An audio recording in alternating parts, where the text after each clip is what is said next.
with the Pac-12 Conference next year. So it's certainly been a challenging time, challenging decision, a lot of thoughtful consideration, analysis. Over the weekend about the Big 12 and what it means for the future while we've appreciated, and we certainly have, I want to say that we've appreciated and valued our partnership with the Pac-12 Conference nearly 5 decades with the conference, great people, great rivalries, great friendships, great colleagues.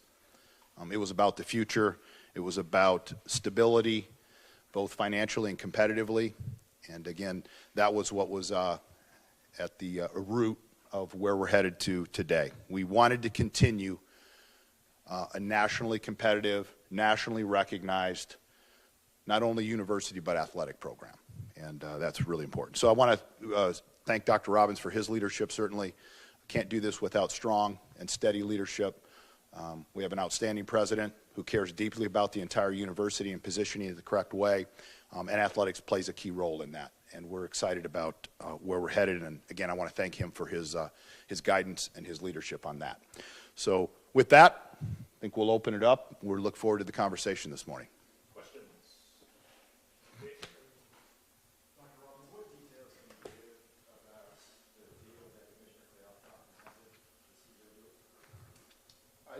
I think that things that I've seen in the press reported are pretty accurate about the deal that Apple provided.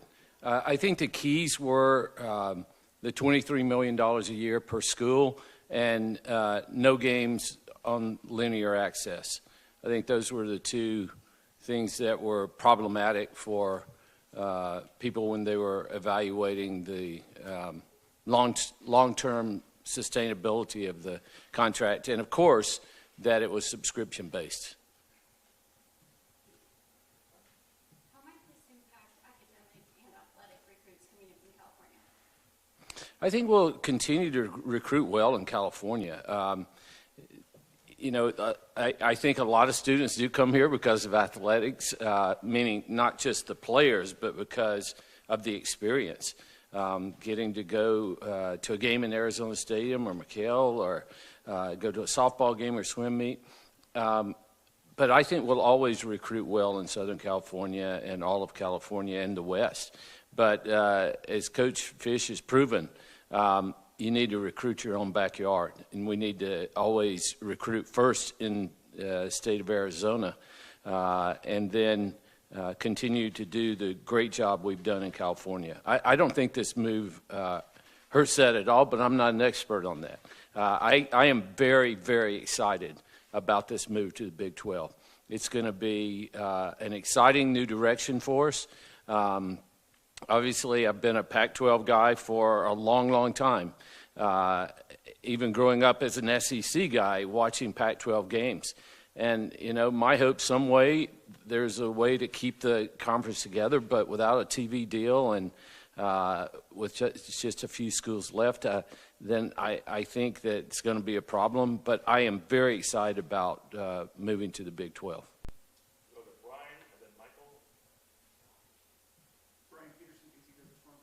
Dave, have you run any preliminary numbers on how this could change, in particular, the non-major programs that would be traveling commercial that don't use charter? Yeah, sure. We've looked at that and examined the different travel distances and the hours involved and how we would go about doing that. And quite frankly, it doesn't have a significant change. There is, depending on how we go in the future, how we look at the different scheduling models, how it can be divided up, there is a chance that it could be save us in some costs as well. So we like the alignments, the programs, the destinations. It offers good opportunities for our teams to compete, but also opportunities to travel into those venues, into those cities without a significant amount of trouble. Michael Lev. Yeah, Michael Lev, Arizona Daily Star. For President Robbins, at the end of the day, what was the basis for this decision? Why do you think this was the best route for Arizona to go?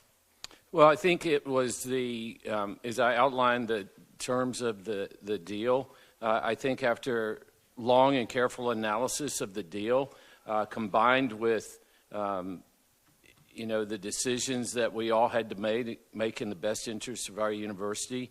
Obviously, we were talking to President Crow and President Randall at Utah, and we just thought this was the best direction for us to move forward with for you know, the students here, our fans, our faculty and staff, and the state of Arizona. We thought the future was going to be brighter being a member of the Big 12 and all of the opportunities that afford us. I think they've been very aggressive. I like that. I think they're thinking about new ways to highlight the conference, and I think our students and coaches and staff will appreciate that approach to college athletics. And you know, it's not an all streaming deal, and I think people, you know, certainly families who can't travel want to be able to see their loved ones on TV. So I think this is a very exciting deal for us. Pat? Pat Ferris from Big on 9. Dr. Robbins, Dr. Crow talked about you guys were joined together. You were not going to, he said you were not going to, you know, stray apart from one another. Tell me about that process and how you were able to bring him along, or how did it go? Yeah, I don't think there was anybody bringing anybody along. This was something that I thought the two of us thought it was in the best interest of the state, for both of our universities, for the rivalry, for us to stay together. I mean, I watched what happened in Texas with Texas and Texas A&M, and you saw Coach Gundry get pretty fired up at the press, you know, the media day for Big 12 about, you know, Oklahoma made the decision to leave us, and it, you know, Bedlam this year is going to be real Bedlam. This will be the last one for a long time. My hope is they'll continue to play. We didn't want to get into a situation where we just kept the Territorial Cup forever because we got it. We wanted to stay together, but the regents were very supportive and really liked the fact that we were interacting so much. I mean, hundreds of calls between the presidents and others over the last several days. It was really interesting. On Saturday, I had no calls. My cell phone did not go off until you know, about 7:30. President Randall called and said, "Yeah, I've been talking to you like you know, every other minute." And just wanted to see how you're doing, all this stuff. And I was going to text he and President Crow. So it was pretty intense. I kind of liked the, you know, the grind of it and trying to get something decided because we got to move on. You know, the next episode is this year. We've got to play this thing out and go out, you know, hopefully winners. I always say the goal for every team is undefeated season, and that, of course, is not possible, but that's where we all start. And so I'm looking forward to finishing this season out strong with the Pac-12, but very excited about the new journey and the next episode with the Big 12. We'll go to Doug and then David. Doug Howard, yeah, Dr. Robbins, was Oregon, Washington's decision to leave the Big 12, was that the final straw that kind of pushed this decision for the Pac-12? Yeah, I think at the end of the day, you know, look, we were, I think we were all expecting Friday morning, we were showing up together to sign in blood our grant of rights over to the Pac-12 conference. And, you know, we were notified by, I guess they must have split us up. I got called by one of the presidents and said, "Look, this is tough, but we came to an agreement with the Big Ten, you know, 10 minutes ago, and I just want to give you heads up before we get together as presidents and chancellors that we'll be taking our talents to the Big Ten."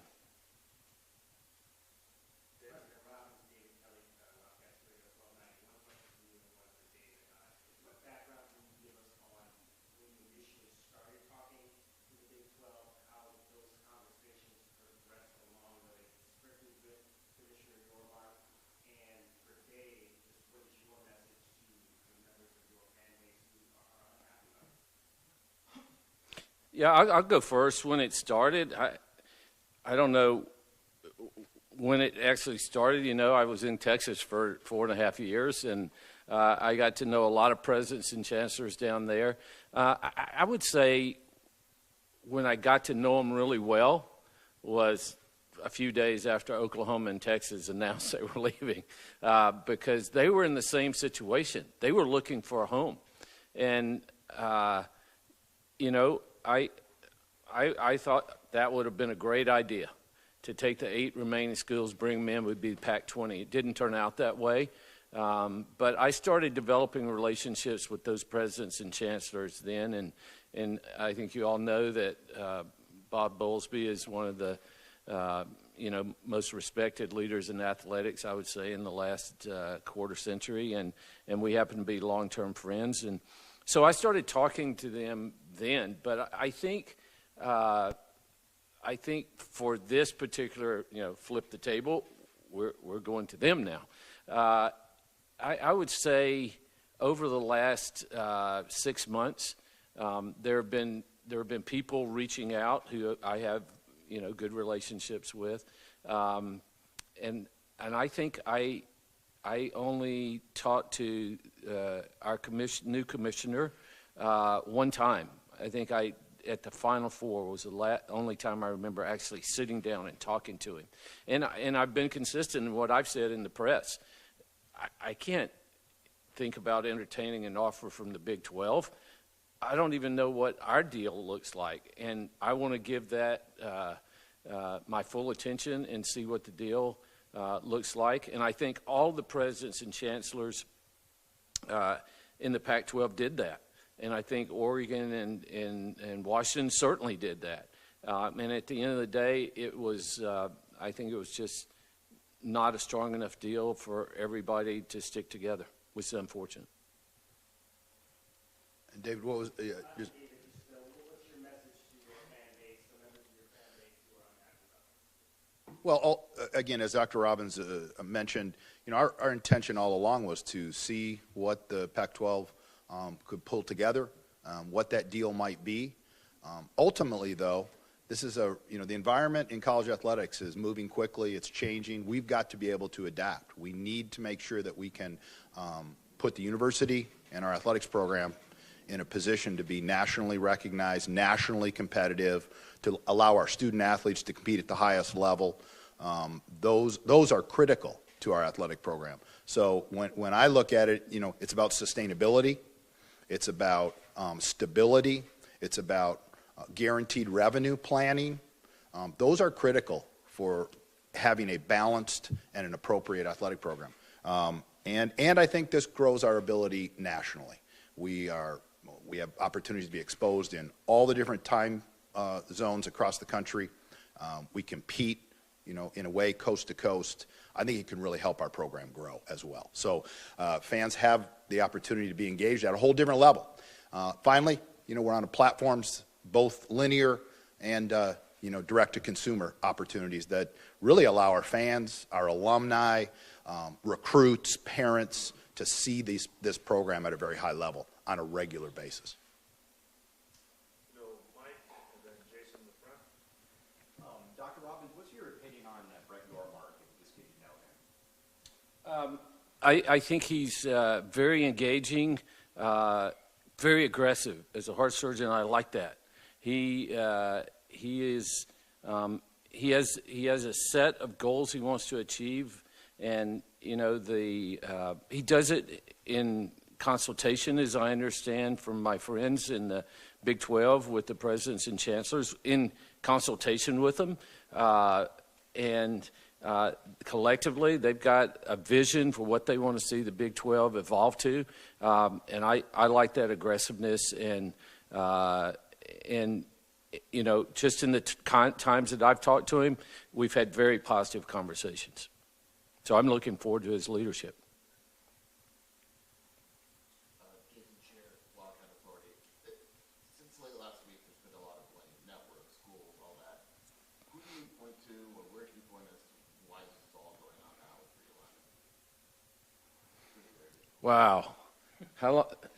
we should we should talk later. I mean, that's a long conversation. You know, we want to get into the whole, you know, media industrial complex here. I mean, we want to open that up. I think that to blame. I think if people want to start blaming people, there are plenty of people to blame. You can make your own narrative, which many people have. But I think the no question that the media companies have had a big influence on this. You know, I would love to see the day when the university presidents and chancellors said, wait a second, we're pretty smart here. Why don't we organize ourselves and we're in control? I don't see that happening for a while, but that would be the goal, right? Is we would be the ones that were engaging with the media companies to sell them something that was valued, other than we getting whipsawed around and moved here. I mean, I'm hoping we're going to be with the Big 12 for a long time, but we may be part of, you know, mega conference United next. So I don't think there's blame. I think everybody's doing what they think is in the best interest of their universities, themselves. Media company, I mean, we had conversations with Apple. You know, I think Apple is one of the most innovative companies in the world, one of the most successful companies in the world, but they had a business model also that they have to make money. They're not just investing money for fun of it, they had to make money from it. So I understand it, but I don't think there's blame. I think people, if you want to go back to USC and UCLA, I can't fault them. They're trying to do what's best for their university. Do I like it? No. I'm sad about it, but we all got to move forward. I guess I'd echo it as well. I mean, I don't spend a lot of time trying to blame people for anything. And I don't think that's a good use of any energy at all. We've got to just move forward. You know, media companies clearly have a huge influence on this, but we need to make the right decision for our program. And that's what we spend our time focused on. How do we make the right decision for the University of Arizona and our athletic programs? I don't think we spend a whole lot of energy worrying about who's causing and what's happening. Yeah. Go Brett, Jay, Justin. Brett Merritt, Arizona Daily Star. Dave, this might be kind of granular, but a lot of talk about this is sort of the change from regionalization that college sports has had for so long. Do you expect at the Olympic and non-revenue sport level that we'll actually see regionalization sort of in terms of these conferences, where there are sports, for example, like beach volleyball, where the Pac-12 was such a catalyst getting that going, but now ASU, U of A don't have a ton of competition in conference in the Big 12 for that. How do you see that playing out for those sports that aren't football, men's basketball, women's basketball, in terms of podding together, things like that? Well, I think I would start with saying that in reality, the move that we will make a year from now offers a great deal of regionality to it. It allows us to stay in a footprint nearby and compete with you know, common opponents that we know and some that we've competed with in the past. So I think it offers the ability to stay with that to a degree inside the conference. Extrapolating what's going to happen way along in the future, I don't know. I think actually it stabilizes to a degree beach volleyball. You know, we had other institutions that left. There was not going to be much of a beach volleyball. You know, using that as one example, you know, now we have a number of teams inside future, the Big 12, that would be able to compete with each other. So I think we can grow that sport as well. So I like the opportunity to be somewhat regional. Now, we may just be directionally, instead of going further west or north, we're going to go a little bit east. We're going to be in Texas. We're going to be in the upper Midwest. I think those are good moves for us. Jay? Jay Gonzalez, Fox Sports 1450. For either one of you, between the time USC and UCLA left and maybe the last couple of weeks, was there a time where you thought this was going to be the most likely outcome? Or in other words, how confident were you No, I was very confident. Market forces changes, the economy changed, the media companies we were just talking about, some of them went through some hard times. But all the while, I was confident that that we would get a deal that we would all like and it would keep us together. So I think things didn't really change until right at the end. But it took longer than I thought. I mean, I'm infamously quoted as saying, well, I think we'll have something by tax day. I didn't say what year, but anyway. And so it took longer, and I think the longer it took, I actually thought the longer it took, the more that the media companies could turn their temporary bad fortunes around and come back to the table, the economy would get better. So I thought the longer we waited, at least more recently, the better that would be. But there certainly came a time when we had to do it, because I kept saying, oh, we got another year. Well, now we're inside a year. So I think, and all of you, you were ready to move on and close that chapter of writing about it and get on to writing about the upcoming season, which we are very excited about. I think this, ironically, could be one of the greatest seasons in Pac-12 football, at least since I've been around. Justin Spears from Years on Daily Star, both of you guys. What do you think about just the traditions that are in the Big 12 Conference, and what non-ASU rivalry do you see unfolding for Arizona? Ooh, I haven't thought about that one. Well, there's, if you're from Utah, yeah, you should go up to Utah and cover that scene. I mean, I'd love to know what's going on up there, but think about it. BYU and Utah get back in the same conference again. That's going to be, it's always been a rivalry, but now they're in the same, they will be in the same conference. Obviously, we're going to have the Territorial Cup in ASU, and I think that people in the Big 12 respect that kind of thing, and I think there'll be a lot of people that'll be interested in what happens in that game. Bedlam, that's one that's going away for them because they're going through all this stuff. So I don't know. I mean, obviously ASU is going to always be our biggest game and rivalry game.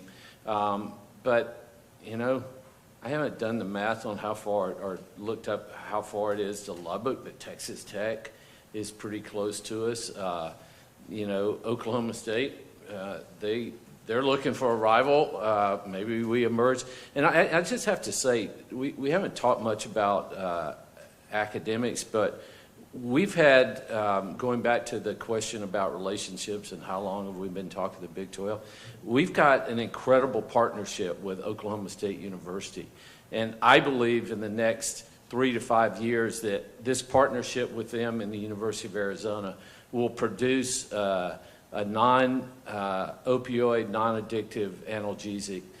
We already are working together on a more powerful antidote to fentanyl, and you know how many people are dying from fentanyl. So there are academic and other reasons why this partnership is really good for us. But I don't know, Dave, I should have thought about that more before today about what the rivals are. Let me run through my head, and I may blurt one out. All right. Well, one, I'd say, hey, there's some really neat new destinations for our fans, our teams, our players, our student athletes to experience.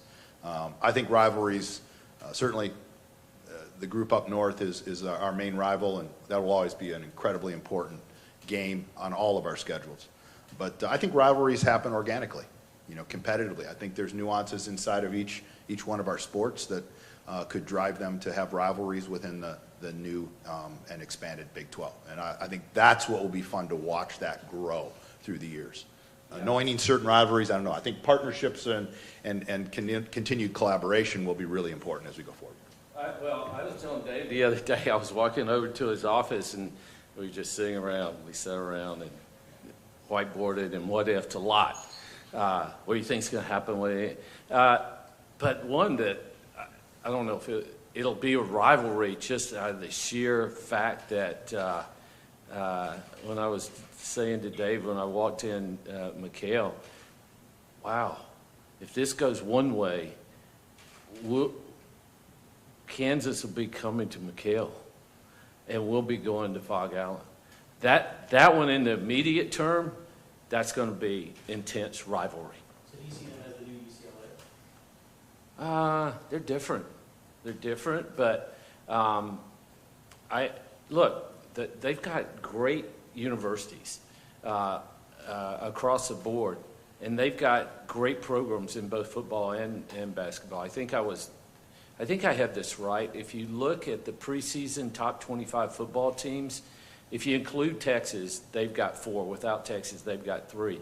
And we've got 5, including USC. And without USC, we've got 4. So there's good football in both conferences. And I know Coach Fish is very excited to compete in that league and to get into Texas and start recruiting more. He already is doing it, but I don't think we fall off that much in California on the recruiting, as I said earlier. But yeah, I think early on, storied programs, Kansas and Arizona basketball, people will want to show up for that one. Then just time for 2 more, Michael and Brett. Just to clarify something that you said earlier, there were reports that you guys were pretty much a done deal with the Big 12 Thursday night. I don't know whether those are true. That's not true. Not true? No. Okay. You also said that you basically didn't like the certain elements of the Apple deal, but you were still willing to sign on Friday if everybody agreed to do it. Is that true? Yeah, I think the Apple thing was very intriguing. And the student athletes, they would have, if you go and look at what happens with MLS right now, as was described to me, the technology, and you can imagine Apple being involved, the technology was state-of-the-art and the best and forward-looking. So when a player comes off the field, they're given a file to download to their device and send out to their social media account about all their highlights of that game. I mean, I don't know how you get that now. You're lucky that, we video all the games, but are the players really going in and putting together their own highlight reels? So parts of it were very, very compelling and exciting. And it was Apple. And it was, in our backyard.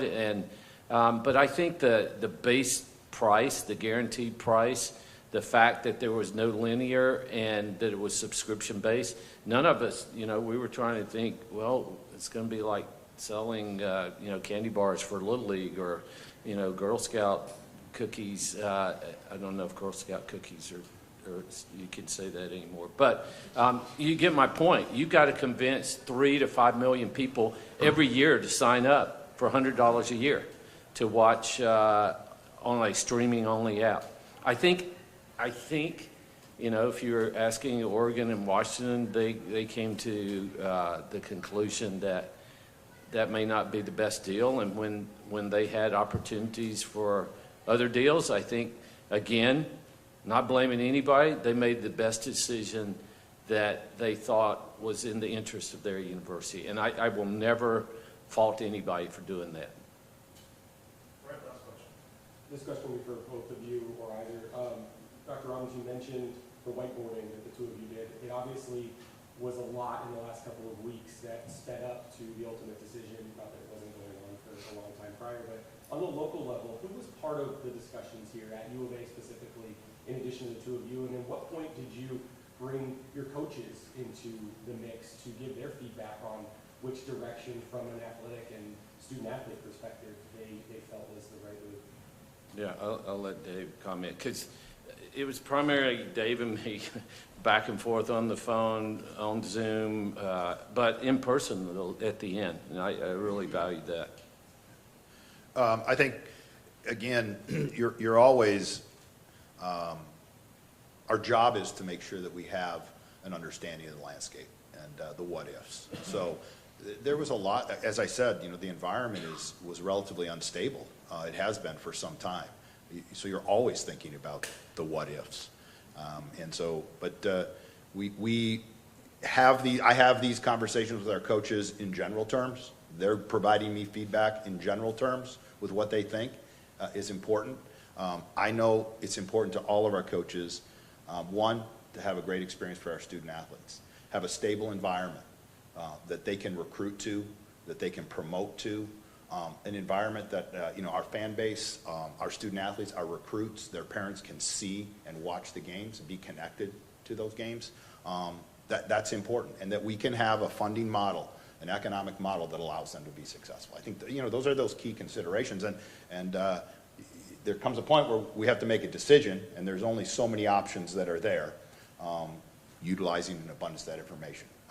We didn't have looking at all of our coaches, and I appreciate a lot of them being here and a lot of our staff. We didn't have a full-out think tank, but we have that on a regular basis. Our program's really open. We talk about a lot of different things, and we're engaged all the time. Yeah, I would say thank you to all of you. You know who you are, who spent literally hundreds of hours, vacations, weekends, getting on the phone, talking to us, working with us, making our schedules work, helping us with travel, doing all those things.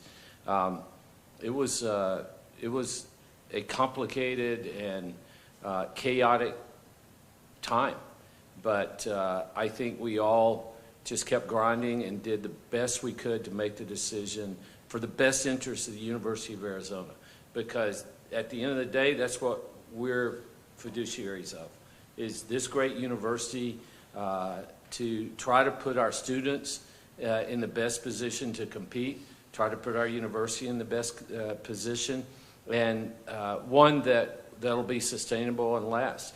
And I'm honored and blessed to be a part of this, and I know Dave thinks the same thing. If you go back to the blaming game, well, you could blame, lots of people, but let's just look forward and live life through the windshield, not the rearview mirror. And we're very much looking forward to this upcoming season. Coach, how many days is it? 26 days and counting before we kick it off right here. And I'm looking forward to this season and all of our sports and academically. There is so much that I could talk about here for an hour. OSIRIS-REx, don't forget about OSIRIS-REx. That capsule is landing in the Utah desert in just a couple of weeks. It's an almost 20-year mission that's taken 2.5 years to get the sample back from the asteroid. So I could blind you all with science here, but I won't, because I know Matt's pulling the hook here. But we're excited about the incredible things that are going on at the great University of Arizona, and we're excited about this upcoming season for all of our sports. I think it's going to be fantastic. And then we're very excited about the future opportunities and the future journey. We'll go along together. And you'll just be going to some different venues to cover our games, and we look forward to seeing you out there on the road. Thank you, everybody.